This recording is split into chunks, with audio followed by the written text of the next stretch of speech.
Michelle is an HR specialist and trainer, a visibility strategist, certified master NLP practitioner, and award-winning TEDx speaker.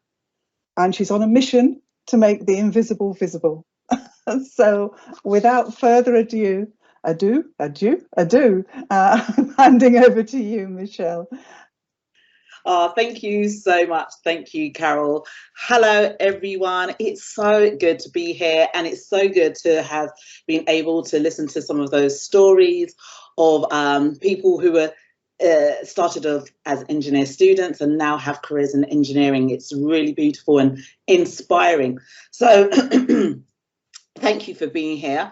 I am going to just walk you through, and because I want to piece together what's already been said, and also support you on how to use your LinkedIn as a mechanism to raise your visibility for recruiters or for clients, for colleagues, so people know what you're doing. So what I want you to do is to be as interactive as you possibly can. We're going to use the chat functionality, and I'll be able, once I share my screen, I'll be looking to my left here where I can see all the chat that's going on. But what I want you to do for now is just put in the chat, do you already use LinkedIn? Just put a yes or a no. Just let me know, is that what you do? Just put the comment in the chat, that would be great. Put your comments in there. Do you use LinkedIn?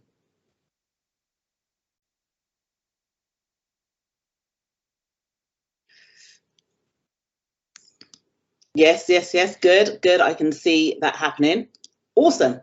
And that's great because I want to show you just the power of LinkedIn on how it can help you position yourself for those new roles in engineering, position yourself with colleagues as well, because we want to actually aim higher, but we want to be seen as peer-to-peers with our colleagues as well. So I'm going to show you how to use the hero methodology to optimize your LinkedIn profile. Good, so I'm seeing all the comments coming in, brilliant. A couple of people don't use it, that's fine, but after today, I want to encourage you definitely to use LinkedIn. So just a little bit more information. Carol has touched on what I do. Yes, I'm a trainer, I'm a visibility strategist, I'm also a speaker, and I've been working in the HR industry for, gosh, more than 20 years now. And I support medium and large size organisations in upskilling their staff, making sure they become more visible leaders. And I do lots of work around inclusion. And I've done this for companies such as BT, Lloyd's Banking Group, Deloitte, and probably some smaller global companies that you may not have heard of.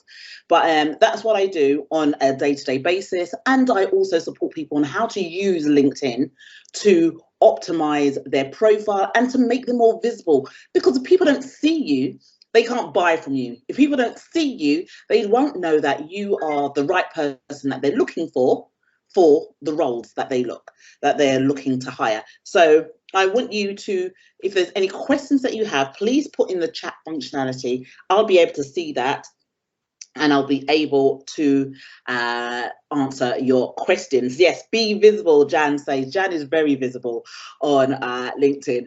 So what are we doing? When we are speaking to people, when we are on LinkedIn, we are always selling. And you might say, but no, Michelle, I want to be an engineer. But you're always selling. You're selling your personality, you're selling your skills, your knowledge and your competence. And this comes across in terms of the content that you might put out on LinkedIn. It might come across in your thought leadership content. It may come across in terms of the videos or whatever you do on LinkedIn. You're always selling yourself, even if you're just sharing with people what you're doing, because people need an insight into who you are. We are living in a H2H environment where it's that human connection. So even you may think, yeah, but I'm just interested in engineering. People buy you. They buy your personality and they buy your personal brand. So my question to you is, what does your personal brand on LinkedIn say about you as a person? What does it say about you as a human being? Does it say that you're trustworthy? So for a potential recruiter, they want to know that they want to hire in someone who is trustworthy. Does your personal brand on LinkedIn demonstrate that? Does your personal brand say that you're authentic, that how you do anything is how you do everything? Does your personal brand on LinkedIn show that you have integrity? So these are the characteristics aside from your skill set as an engineer. And those non-skilled characteristics are just as important as you being an engineer. So your personal brand is hugely important, and that needs to come across on LinkedIn. So I just wanted to share with you a couple of these stats around LinkedIn. And please feel free to take screenshots of this. I know that this has been recorded, but you might want to just retain some of the information instantly. So let me share with you that LinkedIn is the top professional social networking site with more than 750 million users. Million.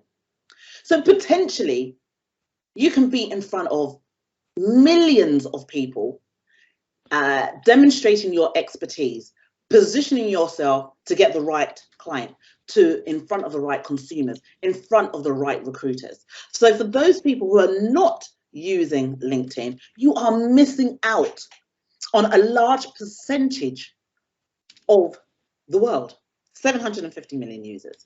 LinkedIn's members live in more than 200 countries. So some of you are from all different parts of the world. Or if you're based in the UK, you want to have a global presence. You may want a role within an engineering firm in a different country. And look here, this includes 163 million users in Europe, including the UK, 196 million in Asia Pacific, and 107 million in Latin America. And according to Social Media Today, 74% of business-to-business decision makers use LinkedIn to help them with their purchasing decisions. So if we look at this from a recruiter's perspective, they are going to find their next recruit, their next hire on LinkedIn. Yes, they will use other recruiting methodologies, but they will always check you out on LinkedIn. So it's your responsibility to create your effective LinkedIn profile. Your LinkedIn profile. So I'm going to show you guys how you're going to do this, because your LinkedIn profile will be viewed by people that you send a connection request to, and for those who want you to accept theirs. So you may think, oh, I'll just put out a LinkedIn. I want to connect with certain people, and let me just send out connect with me. But they're going to have a look at your profile. They're going to want to know, who are these people? They want to know who is Delani, who is Sarah? They're going to want to know this information. So your LinkedIn has to be updated. Your ideal clients, your customers, your consumers, your connections, your recruiters, they will find you when they're looking for someone who can solve a problem. So from a recruiter's perspective, they're going to be looking, if they're looking for an engineer to fill a particular role with certain characteristics, certain skill sets and competencies, they're going to go onto LinkedIn and they're going to use the search engine facility. And what comes up is, if you have certain keywords in your profile, you get connected, you get found, you get selected. So keywords are very, very important. I'm going to talk about that more later, but they're very, very important when it comes to your LinkedIn profile. And representatives of the media. So this is if you want to raise your visibility within the media, they look on LinkedIn as well. So we can see that your profile is important because people will connect in with your profile before they accept your connection. Your recruiters, your consumers' connections, they will find you if you use the right keywords, and so will the media. But listen to this, before you make any changes to your LinkedIn profile, because you're going to definitely want to make some LinkedIn changes after today's presentation. But before you do that, you want to turn off your updates, because by default, LinkedIn they will notify every one of your connections that you're making changes, and we don't want that. So I want you to screenshot that. This will help you make the relevant changes in your back end, in your settings, before you make any changes to your profile, make any changes to your headers or your footers within LinkedIn, so that your connections are not being pinged all the time, because it's unnecessary.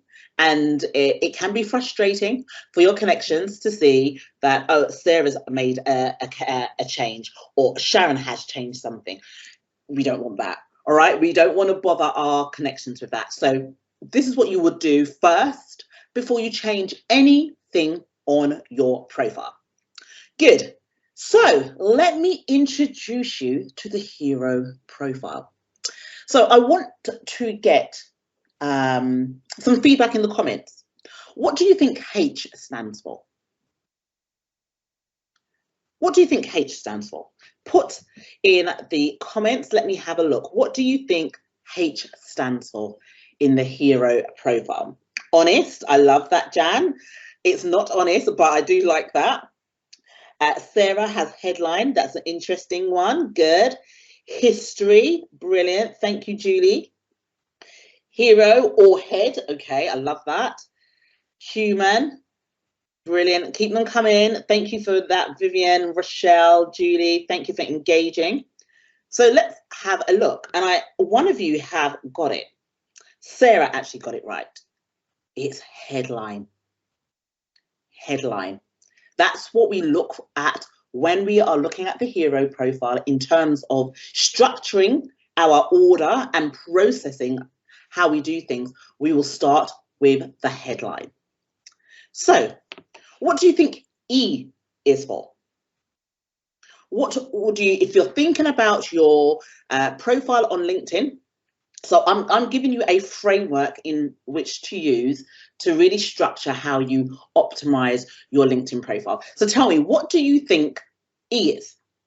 Employment, event, evidence, experience, education. Love it. I love this. Keep them coming. Education, we've got again. We have event. We've got example. Love it. Okay, so Sarah is on a roll today because Sarah has got it right again. It's experience. Sarah, I need to give you a virtual clap because it looks like you've read my slides already. Experience is what it is. So you always start with creating your headline, and then you go through your LinkedIn profile, and then the next part is the experience. This is how you create your hero profile. So what do you think R is? Let's see if Sarah gets this right again. R, what do you think R is? Please write in the comments. Let's see. Roles, interesting. Charlie, interesting. What else have we got? Keep them coming, guys. What else have we got? Relevant, brilliant. Okay, I like that. Sarah, I love the way where you write your answers and you put a question mark, like you're unsure, and you could always be right. What else have we got? We've got reliability. All right, let me put you out of your misery. And Sarah, you didn't get it right this time, but I do like your contribution. It's recommendations. A recommendation. Did anyone put that? No, we've got relevant, reliability, reference. No, we've got recommendations. This is key, and I'm going to show you why it's key at the end. Recommendations. So the last one, what do you think O would be for? O. Let's see what's coming up for you. What would O be in the hero framework? Open, opportunities, original, right? I love this. I love this. Opportunity. I'm liking this, guys. Any more takers before I share? Other opinions? Well, 2 or 3 of you have got this right. We've got Margaret who's got this right. We've got Rochelle. Yes, it's opportunities. But I want to show you different ways you can use opportunities in your hero model. So that is your framework. When you create your profile, when you want to optimize your profile, or if you're very new and you're starting from scratch, this is the model that you want to work with. All right, the hero. So let's start with the headline. Now, your headline what people tend to do is always use their job title, but you don't have to use your job title. So at the very top end, you don't have to put, like if I had to put it, it will be HR consultant, visibility strategist, NLP master practitioner, but it could go on. I'm also a singer. That's me putting my job titles, but you don't have to. You can state the benefits you deliver for your clients, for your colleagues, or for a potential job prospect. That's how you can reframe it, so you're utilizing that space really well. So you don't feel that you have to be pigeonholed and put your job title. You can use keywords that recruiters will be searching for. So if it's engineering, obviously put engineering and use hashtag engineering or hashtag engineer. There's a way that you can actually Google and find out what are the keywords that recruiters that are looking for engineers are, what's the keywords that they use for in LinkedIn. So be really mindful of your keywords and use the hashtag functionality. Now, at the very top of your, and I'm going to give you an example and I'll show it to you. You have like 220 characters. Characters includes the space and it includes your full stop. You've got 220 there. Use them all. So don't stop at 150 when you've got room to add more. And when someone's searching for you on LinkedIn, they don't see the whole 220 characters, which works out to be about 4 or 5 lines. They usually only see the top 2 lines, which works out to be 70 characters. So you want to make that stand out. In those first 70 characters is where you have to put the information that you know your prospects, your recruiters, your clients and colleagues will look for, because they see that before it allows it to expand and you see the whole 220 characters. So really make sure you're mindful, be aware of how you utilize those 70 characters, those first 70 characters, because that's what gets seen first. And that will almost be the decision for a person. Do I want to read more about this person? Do I want to read more about Sharon? Oh, I actually love what Jan has wrote or Jane has written. Let me open it up. So that's very telling. But you can make it even more interesting and more attractive with fancy text. So here is a link. It's called lingojam.com. And you put on the left, you put your normal text. So you can put your name, you can put like Jan Peters, you can put Nikki Gardner, you put that there, and then it will convert it and it gives you some options. And all you need to do is copy and paste it and then put that in your LinkedIn profile. So is that new? Has anyone ever heard of Lingo Jam? Put in the comments, yes, no, maybe. Have you heard of Lingo Jam? Have you heard of Lingo Jam? Let's see in the comments. Yes, no. What have you heard of Lingo Jam? It's a brilliant, brilliant text generator that allows you just to use really fancy characters, unusual characters, unique characters to make your profile stand out. So it's different from emojis, very different from emojis, and they do have emojis on there as well. But it just makes it really interesting. Brilliant. Yeah, so not many people have heard it. Yeah, Lingo Jam, definitely check it out.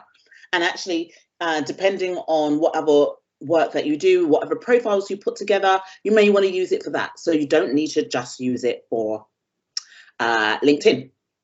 So what I wanted to share with you is 4 profiles that I picked out.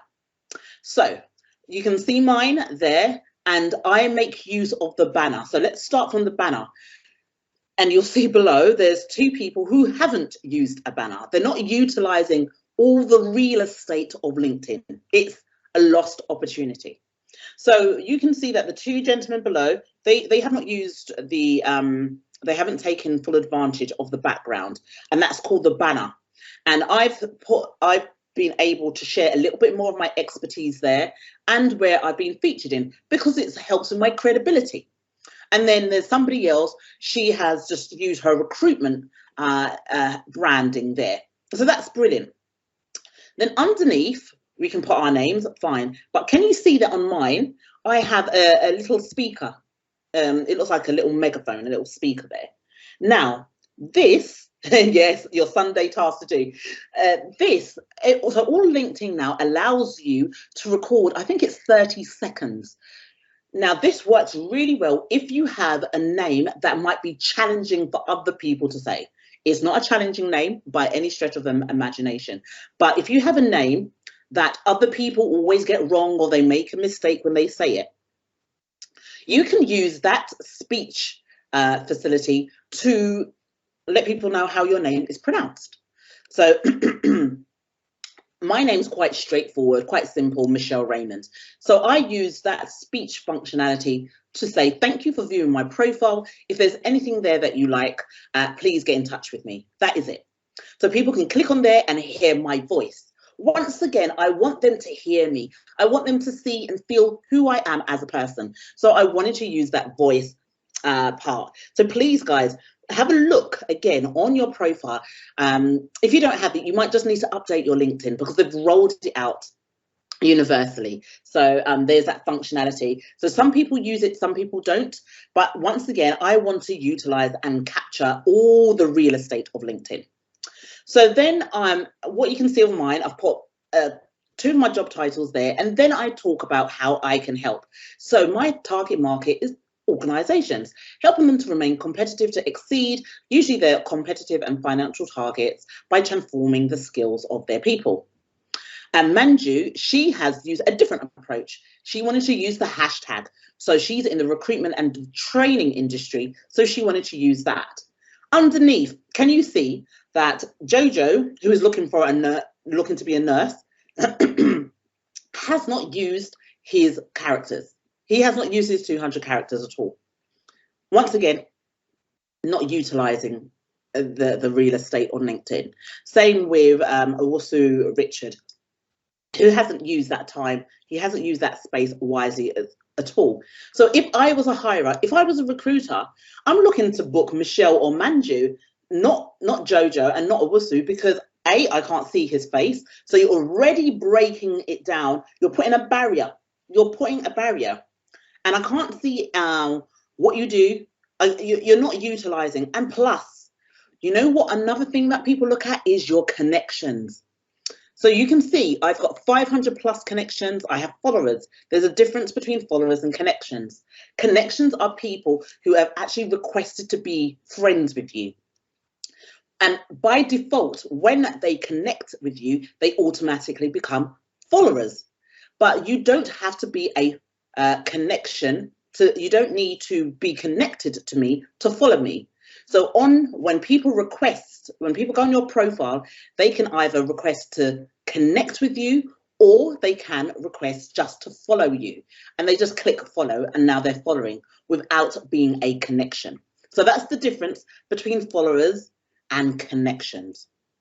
So is this interesting for you guys? Let me know in the comment. Is this helpful so far?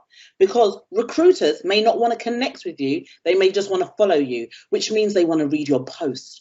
They want to read what you're writing about. They want to know more about you without being a connection. All right. So let me know if this is interesting stuff so far. Let me know.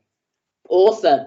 So look at Steve Suppress. So Steve has used the Lingo Jam, because he has put some stars. Can you see that there's some words that are italicized? So it draws you to you think, gosh, he's put guaranteed. I can see some stars. I can see some italics.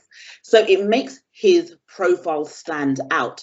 He's used his banner, his image, a smiley face from the shoulders up. We don't want selfies.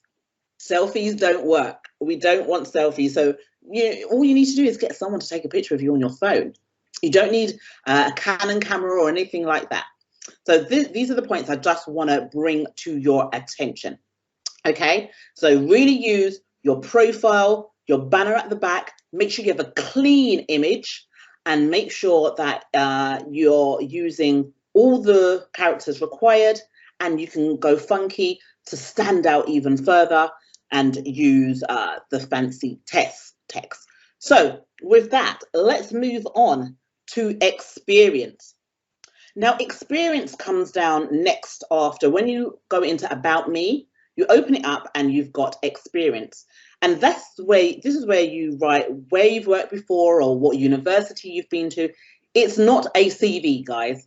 It's not a CV, and it shouldn't be treated as a CV. It's for you just to write down where you've worked before. So link it to the right companies. And I say the right companies or the right institutions, I should say, because some institutions change and they're no longer there, or the website has changed. So make sure it's up to date. Once again, make every word count, but also organize it in a chronological order.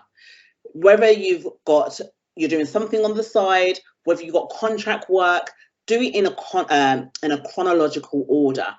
And add media content. It allows you to add media content, so you can put an audio on there. So you can say, you can introduce people to who you are and what you do, add that media content. And I'm going to show you some stats on media content. Now, if you've got any board positions, so even though you're a student, you might be on some boards. If you're a member of the management team, put your board membership on there. It's really good, and it helps raise your visibility, as well as the power of video. So this is me. As you can see, it's a bit smudged because I'm in action. I took that from a video that I put out, and I updated it on LinkedIn. It earns an average of 4 times the more engagement than text. So this is the power of video. If you put a native video, so you just upload the video rather than uploading a YouTube link, you get much more engagement. So if you want to be found by recruiters, found by colleagues, consumers, connections, potential clients, you want to use video. So guys, with that, I'm going to give you an exercise, not to do now, but to do within your own time, just to do a 2 to 3 minutes video, just showcasing your skills and your competencies, or share some thought leadership around engineering. We heard from Georgia and some of the other ladies about their story. Now, can you imagine if then they did a little video to camera just showcasing their journey, how much more engagement they'll get, how many other potential business owners or recruiters or hirers will be so interested in that. So that's an exercise that you can think about doing. So let's look at recommendations. Recommendations. Now, you'll notice that there are recommendations and there are endorsements. This is what recommendations are, is when somebody has actually taken the time to write a note, write something about you. And the reason why this is so important, because people like to hear the opinions of others. This is why brands like Amazon or Checker Trader do really well, because people want to see who has Jan helped before. What has Carol done before? Let me hear from other people like myself. And they make a judgment about you based on other people's opinion about you. I know, this is how the world works. And this is why people write reviews and recommendations. What an endorsement is, because there's endorsements on LinkedIn. Endorsements now are where people can click on a particular skill and say that, yes, I endorse her for that skill. So I get endorsed for the skill of speaking. So that's one of the skills I've listed down, or HR, or interviewing, or people management. So you can write down your skills at the end of your LinkedIn profile, and people can endorse you and say, yes, I recognize her for that. So that's the difference between endorsements and recommendation. I want you to use your recommendations. Now you can see I have 2 recommendations. One was on a masterclass that I did, and someone wrote this back in August. I've actually got another 3 or 4 since then. You want to keep them up to date. So you don't want ones which were like 3 years ago. So I try and keep them up to date as much as possible. Then I did some work for Amazon, and then Aisha Solomon, she had put something back in March this year. This helps people believe that I'm good at what I do. It works the same for you. When they see a recommendation, and it's a recent one within the year, they know, okay, this person is what she says she is. So what if you want to ask somebody to do this? How do you write the email? So I have done this for you. It's a lot of text. I understand that. So once again, just snapshot that. Feel free to snapshot that and use this as a template on how you can ask somebody, probably someone you've worked with or someone that knows you before. And this is how you would do it. You know, you build that bit of rapport in the second paragraph. I really enjoyed working with you, or I really enjoyed studying with you. And as a result, I thought you'd be a great fit to write me a short LinkedIn recommendation, highlighting my skills. If you're willing, I'm happy to send over additional information to make it easier for you. Don't make it hard for people. Make it easy. Sometimes what I've even done is said, you know, please include this, include that, and they can just copy and paste it and make it their own. So in the recommendation facility of LinkedIn, it says ask to be recommended. Then you can select a name and it gives you a space. You can just copy and paste that into it. All right. So people, you're asking permission first and foremost, and you're rebuilding those relationships with people at the same time. And you're making reciprocal, because at the end you can say, I am more than happy to do the same for you. Because people want to be recommended as much as writing recommendations for others. So I just wanted to create that template for you. So you can just take that, copy and paste it. You'll have access to the recording, so you won't lose any of this information. So last but not least are opportunities. And some of you have got this right. Let's look at what opportunities are. They're not what you think they are. I call this the opportunity principle, looking at horizontal opportunities and vertical opportunities. This is where you're using the power of relationships. That's why I've got two gentlemen shaking hands. What are horizontal partnerships then, Michelle? They are linking in with your first line connections. This is another way to optimize your profile, is using partnerships, using relationships, other people, linking in with them to find out how can they help me? How can I use my first line connections, which is indicated by number 1. It says first beside their picture. How can I use my first line connections and reach out to them? How can I get them to help me? How can I get them to help make a way for me? So look at your first line connections. These are called horizontal partnerships. That's where the opportunities are. These are people that know you already. These are people that can talk highly about you already because they know you. You're not a stranger to them. They know of your expertise, your skills. They know how you come across. They know your character. They know your personality. These are opportunities that you want to capitalize on. I, for example, I'm running an event next year. And it's like a get to meet the buyer, where I'm getting entrepreneurs to meet people in corporate organizations that buy in the expertise of experts. And I was thinking to myself, God, how do I use my connections? So let me show you how I use my horizontal. There are people who are my first line connections. And I said, would you be able to be a speaker at this event? And they said, yes, sure, Michelle. I've heard you speak. You've spoken at my event. That's worked really well. And then I went over to my vertical partnerships, my vertical opportunities. Now, these are people who are usually my second connection. So I don't know them personally, but I know a first connection that knows them. And I put it out to them. And I've said, hi, I've been following your work. And we both know this first connection. I'm putting an event next year, and I would love for you to be a speaker at this event. And I've asked someone on my first connection to introduce me. And I have now somebody from Lloyd's Banking Group. I have someone from Amazon. I have someone from Facebook who is speaking at this event. Why? Because I use the opportunities of LinkedIn to be able to make this happen. So my question to you is, what are you not doing because you're not using your network? You're not leveraging the connections, the opportunities that you have right in front of you. For me to be able to get a speaker from Facebook, Lloyd's Banking Group, for me to get a speaker from Amazon, I'm now working on someone from Deloitte. through LinkedIn using my vertical and my horizontal opportunities. So I want you to think bigger. There might be roles that you want to apply for. There might be people that you want to connect in with. Leverage your network. So we're coming down.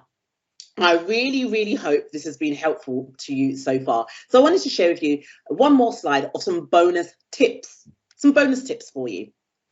I want you to consider the distribution channels. Yes, we're talking about LinkedIn, but you can use LinkedIn as your primary distribution channel in terms of your content or in terms of raising your profile, but you can then copy and paste to other distribution channels such as Facebook or such as Instagram. So you may think, but then I'll never be found on there. But these people also use these other platforms.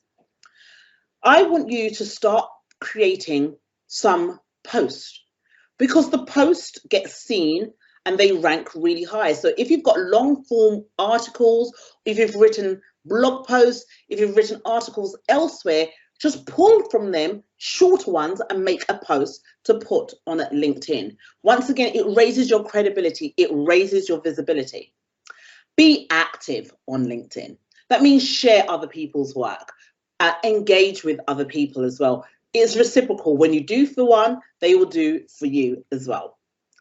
Prompt people to check out your content. So to say, oh, I've just written a content on female engineers or female women in STEM. There are so much things about that. Have an opinion. You can be, your opinion could be controversial. It could be timely. It could be responsive to what's happening in the world, but really prompt people to see your content. And if you're thinking, but Michelle, I'm mind blocked, I can't think of content. Here's a trick for you. How many of you use Google Alerts? Please put in the chat. Let's have a look. Do you use Google Alert? Vivian said no. A couple of you saying yes. I'm seeing some more no's. Right. On Google, just type in Google Alert and then put in your subject matter or the theme that you talk about or you could write about. So it could be engineering, it could be STEM, it could be recruiting, whatever it is. And then you can put the parameters in, like I want to be updated of these subjects once a week. And what comes into your inbox is all the things that's happening in the world around that area. It's curated content that you can utilize. So I put mine on. I do lots of work out in the UAE, so I get lots of stuff happening from Dubai. I know what's happening in Dubai daily because I've put it as a daily alert. I have things which are a weekly alert, so I know what's going on around my area of expertise. And then I can just copy and paste the article onto LinkedIn. Especially if I can't think of anything to say in my own content, I can just share other people's work and I can share other people's content. So Google Alert is brilliant. I want you to start using it. You can use it for absolutely anything. Absolutely anything. So guys, I want you to take full advantage of LinkedIn. Use your phone right now, and if you put your phone and open the camera and if you scan that, it will take you straight to my LinkedIn page. And you can do this for yourself as well. If you go into QR code, you can create your own code so it's easier for people to connect in with you. So I want you to do that and link in with me. Connect with me on LinkedIn right now. It'd be so great to meet you all. It'd be so great to find out what you're doing and to hear more about your journey as engineering students.